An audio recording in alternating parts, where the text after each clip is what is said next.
গ্রামটি শত বছরের পুরনো।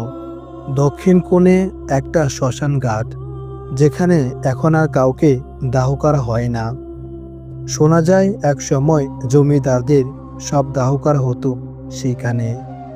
শ্মশান ঘাটে দাঁড়িয়ে আছে এক বিশাল বট গাছ, যার বয়স নাকি 200 বছর।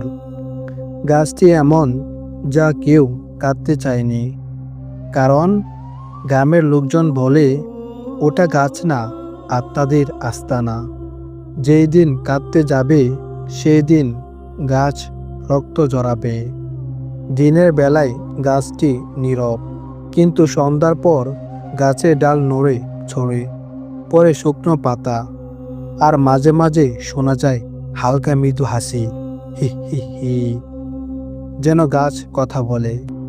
তানবীর 22 বছরের তরুণ, ঢাকা বিশ্ববিদ্যালয়ে পড়ে, কিন্তু ছুটিতে দাদির বাড়ি এসেছে।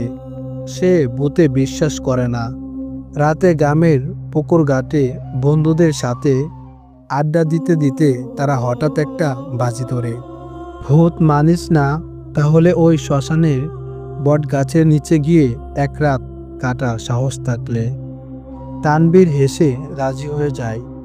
ঠিক আছে, আজ রাতেই যাব, ক্যামেরা নিয়েই যাব, ভূতের মুখ তুলে তোদেরকে দেখাবো। রাত 12:30। তানবীর একা হাঁটছে গ্রামের অন্ধকার রাস্তা ধরে, হাতে মোবাইল আর টর্চ লাইট। চারদিকে কুয়াশা, হালকা ঠান্ডা বাতাস। পিছনে কেউ নেই, কিন্তু সে বারবার কার ঘুরিয়ে দেখে। শ্মশানে পৌঁছে সে ক্যামেরা সেট করে বট গাছের সামনে নিচে বসে বলে, ওই সেই ভয়ঙ্কর বট গাছ। হঠাৎ একটা শুকনো পাতা পড়ে, তারপর গাছের একটা ডাল আস্তে আস্তে দুলতে শুরু করে। আচমকা ক্যামেরার ফ্রেমে দেখা যায় একটা সাদা কাপড় পরা ছায়া গাছের ডালের সাথে উল্টে ঝুলে আছে।